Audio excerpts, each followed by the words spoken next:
జనగామ జిల్లాలో దొంగలు బీభత్సం సృష్టించారు. వరుస దొంగతనాలకు పాల్పడుతూ పోలీసులకు సవాల్ విసురుతున్నారు. తాళం వేసి ఉన్న ఇళ్లనే టార్గెట్ చేసి చోరీలకు పాల్పడుతున్నారు.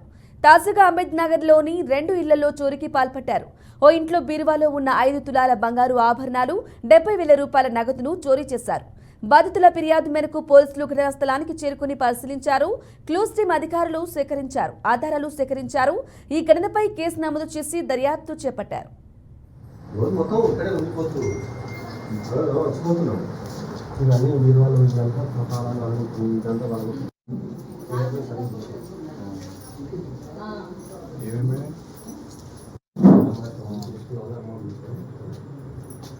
అది మర్చిపోయిపోయినాం అసలు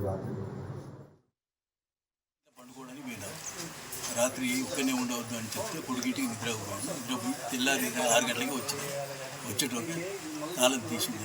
కొడుకింట్లో పండుకోవడానికి పోయినాం. రాత్రి ఒక్కనే ఉండవద్దు అని చెప్తే కొడుకింటికి నిద్రపోయి తెల్లారి 6 గంటలకి వచ్చేటప్పుడు తాళం